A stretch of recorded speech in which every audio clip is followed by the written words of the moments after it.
Hello student, हम यहाँ पे पढ़ रहे थे केमिकल काइनेटिक्स और उसके अंदर हम आगे का टॉपिक लेके आ रहे हैं आपके लिए। वो है order of reaction and molecularity of reaction. ठीक है, अभिक्रिया की कोटि और अणु संख्यता। तो थोड़ा सा ध्यान देना, अच्छा लगेगा आपको, है ना। बहुत शानदार टॉपिक है, हालांकि केमिस्ट्री है शानदार सब्जेक्ट, आप सब जानते हो जैसा कि। तो यहाँ पे हम बात करेंगे अभिक्रिया की कोटि, ऑर्डर क्या होती है ना, ऑर्डर ऑफ रिएक्शन या अभिक्रिया की कोटि। ठीक है बेटा, हम यहाँ पे बात करेंगे अभिक्रिया की कोटि या ऑर्डर ऑफ रिएक्शन। ठीक है, ऑर्डर ऑफ रिएक्शन की बात करेंगे बेटा। होती क्या है ऑर्डर ऑफ रिएक्शन, सुनना ध्यान से। किसी भी रासायनिक अभिक्रिया में जितने अणु भाग लेते हैं, जितने मोल्स भाग लेते हैं, हम उसे बोलते हैं अणु संख्यता। लेकिन अभिक्रिया के दौरान कितने अणुओं की संख्या, कितने अणुओं की सांद्रता में परिवर्तन हो रहा है, जितने अणुओं की सांद्रता में परिवर्तन होता है उसकी संख्या को बोलते हैं कोटि। मेरी बात समझ में नहीं आई होगी तो फिर समझ लीजिए आप एक बार और, कि रासायनिक अभिक्रिया में जितने अणु पार्टिसिपेट करते हैं, भाग लेते हैं, उससे अपन बोलते हैं अणु संख्यता, मॉलिक्यूलरिटी ऑफ रिएक्शन।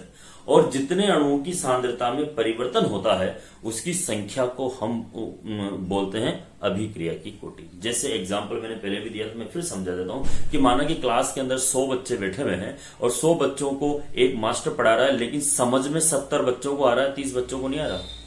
तो सांद्रता में परिवर्तन किसके हो रहा है, जिसके समझ में आ रहा है ना। इसका मतलब 70% तो उसकी ऑर्डर हो गई, है ना। और मॉलिक्यूलरिटी, अणुओं की संख्या तो 100 ही रहेगी, तो अणु संख्यता 100 हो गई। आगे बात समझ में। ये तो एक लॉन्ग टर्म फॉर्मूला था, उससे भी शॉर्ट टर्म फॉर्मूला है, ठीक है, जो आपकी बुक में आपको देखने को मिलता है कि जैसे ए मोल ए के और बी मोल बी के अभिक्रिया करके उत्पाद बना रहे हैं, प्रोडक्ट बना रहे हैं बेटा। तो अगर मैं इसके ऊपर वेग नियम अप्लाई करता हूं तो अभिक्रिया का वेग बराबर के, ए की सांद्रता मोलों की संख्या और बी की सांद्रता मोलों की संख्या। तो कोटि क्या होगी, order of reaction. Order of reaction होगी अभिकारकों की सांद्रता के घातांकों का योग, जो उसके पावर है उसको जोड़ दीजिए। अभिकारकों की सांद्रता की घातांकों का योग उस अभिक्रिया की कोटि कहलाती है। तो कोटि ए प्लस बी को कहते हैं। इट इज क्लियर, आगे बात समझिए। अब हम यहाँ पे बहुत सारी रिएक्शन लिखेंगे, बात करेंगे, है ना, ठीक है। और आपको पहचानना है कि उस अभिक्रिया की कोटि क्या होगी। मैं कुछ एग्जाम्पल लिख रहा हूं, ठीक है, तो अच्छा लगेगा आपको, बहुत ही अच्छा लगेगा। ये नोट कर लेना, है ना, पॉज करके इसको नोट जरूर कर लेना बेटा। चलो, मैंने यहाँ पे फर्स्ट रिएक्शन लिख दिया, ये PCl5 का वियोजन, और PCl5 वियोजित होकर बना रहा है PCl3 और Cl2। ठीक है बेटा। मैंने यहाँ पे दूसरी रिएक्शन लिख दी, N2 प्लस O2 बनाता है 2NO। सब आपके लिए है, मेरे लिए कुछ भी नहीं है, ठीक है। मैंने यहाँ तीसरी रिएक्शन लिख दी है, मैंने यहाँ पे तीसरी रिएक्शन लिख दी है, H2Cl2 बनाता है 2HCl। ठीक है, गैसियस फॉर्म में नहीं है, पहले अगर होता तो मैं साइन जरूर लगाता। ठीक है बेटा। मैंने यहाँ पे फोर्थ रिएक्शन लिख दी है, 1 मोल नाइट्रोजन 3 मोल हाइड्रोजन आयरन की या एमओ की उपस्थिति में अभिक्रिया करके बना रहे हैं अमोनिया। ठीक है। मैंने यहाँ पे फिफ्थ रिएक्शन लिख दी है आप लोगों के लिए, और वो फिफ्थ रिएक्शन है, मैं यहाँ पर ये देखिए, मैं इस एस्टर का जल अपघटन कर रहा हूं, ठीक है, जलीय माध्यम में, अम्लीय माध्यम में, और मैं बना रहा हूं यहां पर एक तो अम्ल और दूसरा एथेनॉल। बस एक और दूंगा, जगह नहीं बची है, पहले इसके बारे में बात करो। हमें इन सबका ऑर्डर निकालना है, कोटि निकालनी है, ठीक है, ये आपको ध्यान रखना है। तो पहली अभिक्रिया की कोटि क्या होगी, ठीक है, वेग नियम लगा दीजिए। येलो साहब, ये वेग समानुपाती PCl5 की सांद्रता घात 1 ही है क्या, तो 1 ही मोल है, तो इसका ऑर्डर कितना हो जाएगा बेटा, 1। ये बात समझ में आनी चाहिए।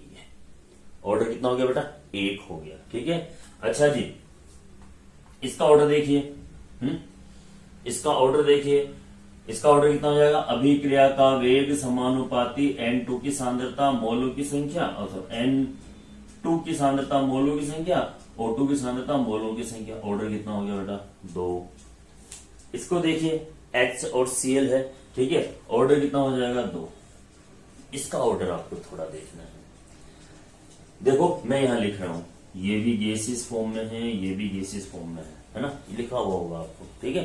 हालांकि ऊपर वाले को भी मैं जीरो ऑर्डर बना सकता था, लेकिन मैं नहीं बनाया आप लोगों के लिए, क्योंकि मैं यहाँ पे एल लिख देता हूं आपको समझने के लिए, ठीक है। अब देखो, जब अभिकारक गैसीय अवस्था में हो और उत्प्रेरक ठोस हो, सॉलिड है ये, उत्प्रेरक ठोस हो, तो उस अभिक्रिया की कोटि क्या होती है बेटा, शून्य होती है। उस अभिक्रिया का ऑर्डर क्या होगा, शून्य होगा। अब ऐसा क्यों होता है, देखिए, ठोस सतह के ऊपर गैसीय अणु आकर धारित होते हैं, अधिशोषित होते हैं। अब जो भी सांद्रता में परिवर्तन होगा उस सतह की होगा, अभिकारक के अणुओं का या गैसीय अणुओं की सांद्रता में परिवर्तन नहीं होगा, परिवर्तन होगा सतह में, जो हम सरफेस केमिस्ट्री के अंदर इसको पढ़ते हैं, ठीक है। तो उस सरफेस के ऊपर उसकी कंसंट्रेशन में चेंज होता है, ना कि मॉलिक्यूल्स में, इसलिए इसका ऑर्डर क्या हो जाएगा बेटा, जीरो, ठीक है। बात समझ में आनी चाहिए आपको। दूसरा देखिए, एस्टर है, एस्टर का हम जल अपघटन कर रहे हैं, तो यहाँ पे हमारे पास अम्ल और एल्कोहल बन रहा है, ठीक है बेटा, और ये अम्लीय माध्यम में हो रहा है, ठीक है। तो अब यहाँ पे ये भी लिक्विड फॉर्म में है, ये भी लिक्विड फॉर्म में है, ध्यान है ना, गैसेस और सॉलिड होना चाहिए, लिक्विड से कोई फर्क नहीं पड़ेगा, है ना, ऑर्डर के अंदर। तो यहाँ पे देखिए बेटा, एस्टर और इसमें, तो इसमें दो अणु है, एक तो एस्टर का और एक जल का, लेकिन आप सबको पता है कि जल एक यूनिवर्सल सॉल्वेंट है, क्योंकि उसकी कंसंट्रेशन फिक्स है। 1 लीटर जल की सांद्रता सब जानते हैं, 55.4 होती है ना, तो हम इस सब जानते हैं इसको, तो इसकी सांद्रता क्या फिक्स है, इसलिए हम इसे बोलते हैं छद्म प्रथम कोटि अभिक्रिया, छद्म एकाणु अभिक्रिया बोलते हैं इसको, ठीक है। तो ये चीज आपको समझ में आनी चाहिए। और इसकी देखो, अणु संख्या की बात करें तो एक एस्टर का अणु और एक जल का अणु, तो अणु संख्या 2 है, लेकिन ऑर्डर कितना है बेटा, ऑर्डर कितना है इसका, 1, ठीक है। अब इसी क्रम में मैं एक और 2 रिएक्शन और बता देता हूं। देखो, ऑर्डर जो है ना, ये सैद्धांतिक मान है, प्रैक्टिकल वैल्यू, इसको निकाला जाता है। ये Br2H2 बनाता है 2HBr, ये अभिक्रिया है। और आपके और मेरे हिसाब से तो इसका जो ऑर्डर है ये कितना होना चाहिए, 2 होना चाहिए ना, लेकिन इसका जो ऑर्डर है, इसकी कोटि है वो 1.5 होती है। मैंने अभी भी कहा कि ये प्रैक्टिकल वैल्यू है, सैद्धांतिक वैल्यू है, ठीक है ना। तो दिखता बहुत सी बार कुछ और है, लेकिन होता कुछ और है, उसमें से ये एक रिएक्शन है। तो कुछ वैल्यू को, और इतना खास में नहीं, एग्जाम्पल एक ही, और इसी को आपको लर्न करना है, ज्यादा एक्स्ट्रा भी नहीं सोचना है। तो इसका जो ऑर्डर है वो होता है 1.5। एक चीज और समझ में आ गई होगी आपको कि ऑर्डर कोटि वो भिन्नात्मक रूप में हो सकती है, लेकिन अणु संख्याता भिन्नात्मक रूप में नहीं हो सकती है। बात समझ आ रही है। चलो जी, एक और इंपॉर्टेंट रिएक्शन की बात कर लेता हूं बच्चों। ये जितनी भी रिएक्शन मैंने लिखी है ना, ये अगर समझ में आ जाती है तो फिर हमें कुछ एक्स्ट्रा सीखने की जरूरत नहीं पड़ती ऑर्डर के बारे में, है ना। जैसे अपन हायर क्लास की बात करते हैं कि साहब वहां पे इस तरह से यू लिखा या किया, तो वो हायर क्लास वाला मैटर है, सारा, ठीक है। हम यहाँ पे एक और चीज बात कर लेते हैं। माना कि ये रिएक्शन है, ये 2N2O5 बनाता है, ठीक है, 4NO2 प्लस O2, ओके। और इसका जो वेट है, मतलब इस अभिक्रिया की कोटि बतानी है। अब वैसे देखोगे तो इसका ऑर्डर आपको 2 लगेगा ना, कैसे लगेगा बेटा, ये देखो ऐसा लिखेगा, वेग के सांद्रता, अरे N2O5, मोलों की संख्या कितनी है, 2, ठीक है। लेकिन इसका जो ऑर्डर है वो 2 नहीं है, कितना है देखते हैं। ऐसी अभिक्रियाएं जो विभिन्न पदों में संपन्न होती हैं, स्टेप बाय स्टेप, ठीक है, कंप्लीट होती है। तो जो अभिक्रिया का धीमा पद होगा, स्मॉल स्टेप, जो धीमा पद होगा, वही रेट डिटरमाइन स्टेप, वेग निर्धारक पद कहलाता है, और वेग निर्धारक पद ही उस कोटि का निर्धारण करता है, ठीक है। तो ये अभिक्रिया जो है बेटा 3 पदों में पूर्ण होती है। पहला पद है यहाँ पे N2O5 form N2O3 plus O2, यह है अभिक्रिया का धीमा पद, मंद पद, ठीक है। सेकंड पॉइंट है बेटा इसका, ये N2O3 form NO plus NO2, यह है अभिक्रिया का तीव्र पद, fast step of the reaction, ठीक है। तीसरा देखो बेटा, ये है तीसरा पद है यहाँ पे, ये N2O5 plus NO form 3NO2, ये भी अभिक्रिया का तीव्र पद है, ठीक है। तो इसमें मंद पद कितना है, 1, तो इसका ऑर्डर क्या हो जाएगा बेटा, फर्स्ट। ये प्रथम कोटि की अभिक्रिया है। ये ध्यान देना, ऐसी अभिक्रियाएं जो विभिन्न पदों में संपन्न होती हैं, उन अभिक्रियाओं का जो धीमा पद होगा वो वेग निर्धारक पद कहलाएगा। अगर धीमे पद 2 हो तो उसका ऑर्डर सेकंड हो जाएगा, ठीक है, और 1 है तो ये प्रथम कहलाएगा। ठीक है बेटा, इसके अलावा कुछ आपको मेरे हिसाब से एक्स्ट्रा कुछ समझाने की जरूरत नहीं पड़ेगी।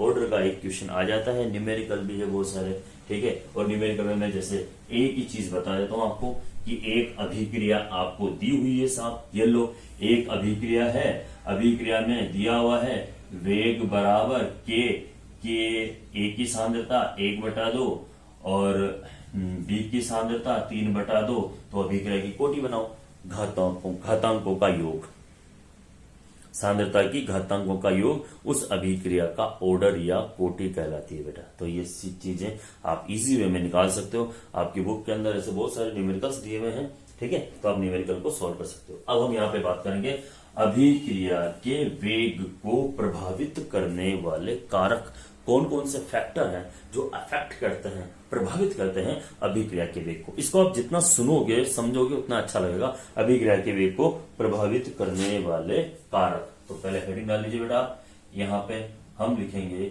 अभिक्रिया के वेग को प्रभावित करने वाले कारक। ऐसे कौन कौन से कारक हैं जो अभिक्रिया के वेग को प्रभावित करते हैं, तो आपको सबको पता है। पहला है सांद्रता, कंसंट्रेशन, ठीक है, तो पहला है अभिकारकों की सांद्रता, ठीक है, तो पहला है यहाँ पे अभिकारकों की सांद्रता। आप सब जानते हो सांद्रता क्या होगा। अभिक्रिया का वेग जो है वो समय के साथ घटता है और सांद्रता अधिक हो, प्रारंभ में क्रियाकारकों की सांद्रता अधिक होती है और सांद्रता में परिवर्तन की दर भी अधिकतम होती है, और जैसे जैसे अभिकारकों की सांद्रता कम होती है वैसे वैसे अभिक्रिया का वेग भी घटने लगता है। इसका अभिप्राय यह है कि अभिक्रिया का वेग अभिकारकों की सांद्रता के समानुपाती होता है, ठीक है। तो हम यहाँ लिख सकते हैं कि साहब अभिक्रिया का वेग अभिकारकों की सांद्रता के समानुपाती होता है। सांद्रता जितनी ज्यादा होगी अभिकारकों की, वेग उतना ही ज्यादा होगा, ठीक है। एक लाइन है इसमें जो आपको ध्यान में रखनी है। दूसरा पॉइंट देखिए बेटा, सेकंड पॉइंट है अपने पास, वो है तंत्र का ताप या ताप। टेम्परेचर वेग को बहुत ज्यादा प्रभावित करता है और अभिक्रिया कौन सी है वो भी ज्यादा प्रभावित करती है। ये दोनों चीजें आपको यहाँ पे समझनी है। सामान्यतः ताप बढ़ाने पर अभिक्रिया का वेग बढ़ता है, लेकिन ये डिपेंड करता है कि अभिक्रिया कौन सी है। अगर अभिक्रिया ऊष्मा शोषी है, ठीक है, अगर अभिक्रिया जो है एक्सोथर्मिक है, ऊष्माक्षेपी है, तो ताप बढ़ाने पर अभिक्रिया का वेग घट जाएगा।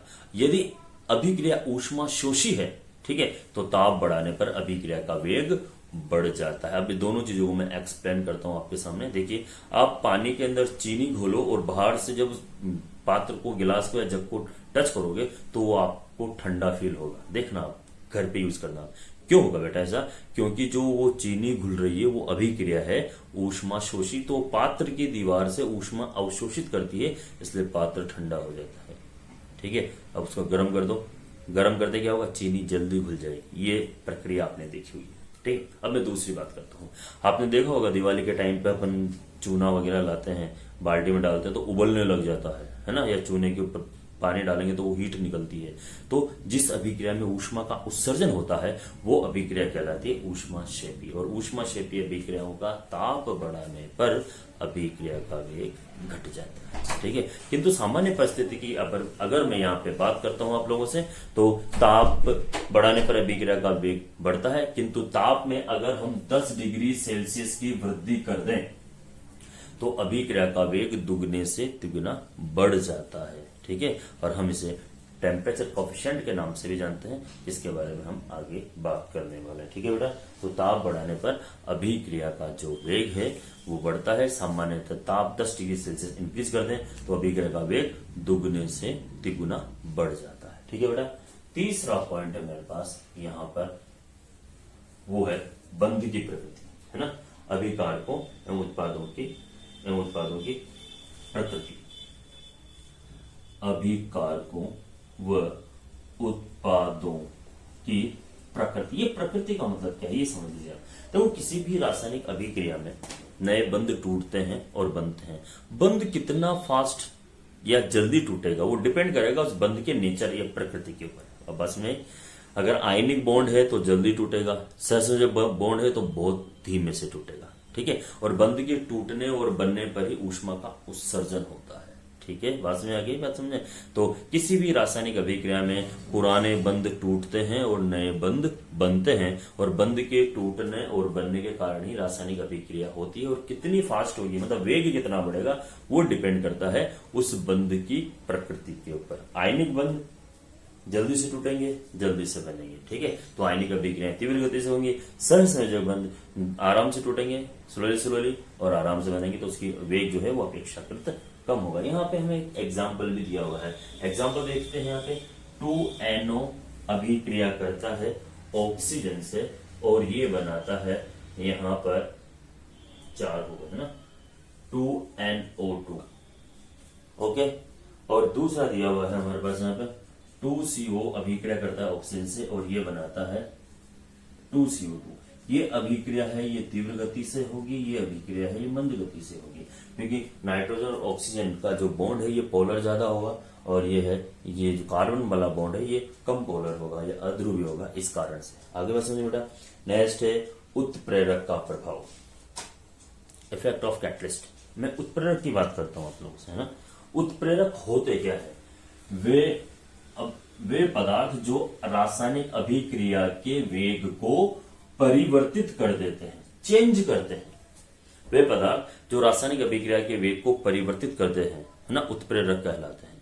परिवर्तन धनात्मक भी हो सकता है और ऋणात्मक भी हो सकता है, लेकिन हम यहाँ ज्यादातर धनात्मक उत्प्रेरक की ही बात करते हैं। तो वे पदार्थ या वे यौगिक जो रासायनिक अभिक्रिया के वेग को परिवर्तित करते हैं उत्प्रेरक कहलाते हैं, ठीक है। अब यह उत्प्रेरक करता क्या है ये सुनिए आप। तो उत्प्रेरक क्या करता है कि अभिक्रिया की सक्रियण ऊर्जा के मान को कम कर देता है और नया पथ बनाता है, जिससे अभिक्रिया का वेग बढ़ जाता है। ये सक्रियण ऊर्जा क्या है अभी आगे आएगी, नया पथ क्या है अभी आगे आएगा, लेकिन मैं इसको जरूर इस तरह से समझा सकता हूं आपके लिए। ये अभिक्रिया की प्रकृति है और यहां पे मैं ले लेता हूं सक्रियण ऊर्जा X और Y। सपोज करो अभिकारकों को उत्पाद में परिवर्तित होने के लिए इतनी ऊर्जा की आवश्यकता है, जिसे हम बोलते हैं एक्टिवेशन एनर्जी। उत्प्रेरक क्या करते हैं बेटा? सक्रियण ऊर्जा के मान को कम कर देते हैं। इन द सेंस सुनना थोड़ा सा, जो मैं अक्सर बताता हूं कि हमें पता है कि माध्यमिक शिक्षा बोर्ड ने ये अनाउंस कर रखा है कि बच्चा 33% वाला पास हो जाएगा, है ना। अब सपोज करो कल ही अखबार में आ जाए कि इस साल कोरोना की वजह से 20% वाले बच्चे को भी पास माना जाएगा। तो जो 20% नंबर आया तो क्या होता, जो गेप था 33%, अब वो 20% हो गया, तो क्या होगा, ज्यादा बच्चे पास होंगे। यही काम उत्प्रेरक करता है। तो उत्प्रेरक क्या करता है कि इस सक्रियण ऊर्जा के मान को कम कर देता है और ये नया पथ बना लेता है ना। उत्प्रेरक की उपस्थिति में इतनी सक्रियण ऊर्जा चाहिए भाई, इतना ही काम आएगा, और बिना उत्प्रेरक के इतनी ज्यादा होनी चाहिए, ठीक है। तो क्या हुआ, अभिकारकों को उत्पाद में परिवर्तित करने के लिए जो एनर्जी रिक्वायर्ड होती है उसे बोलते हैं एक्टिवेशन एनर्जी, सक्रियण ऊर्जा, ठीक है। तो उत्प्रेरक सक्रियण ऊर्जा के मान को कम करके नया पथ बनाते हैं, जिससे अभिक्रिया का वेग इंक्रीज हो जाता है, बढ़ जाता है, ठीक है बेटा। इसके बाद में मेरे पास सतही क्षेत्रफल, ठीक है। देखो पृष्ठीय क्षेत्रफल बढ़ने पर अभिक्रिया का वेग बढ़ता है ना, क्योंकि एकांक क्षेत्रफल में अणुओं की संख्या, भाग लेने वाले अणुओं की संख्या इंक्रीज हो जाती है, बढ़ जाती है, ठीक है। और इसके बाद है विकिरण द्वारा उद्भासन। बहुत सी ऐसी रासायनिक अभिक्रिया हैं जो विकिरण की उपस्थिति में तीव्र गति से या जल्दी होती है। जैसे एग्जाम्पल है प्रकाश संश्लेषण, ठीक है। CO2 और नमी सूर्य के अल्ट्रावायलेट लाइट, पराबैंगनी प्रकाश की उपस्थिति के अंदर ही हम उन खुद के लिए भोजन बनाते हैं और हमारे लिए जिंदगी जीने के लिए ऑक्सीजन का निर्माण करते हैं। तो ये पॉइंट है, आप इसको थोड़ा सा ध्यान दोगे और पढ़ोगे, फिर मैं यहाँ पे आगे की बात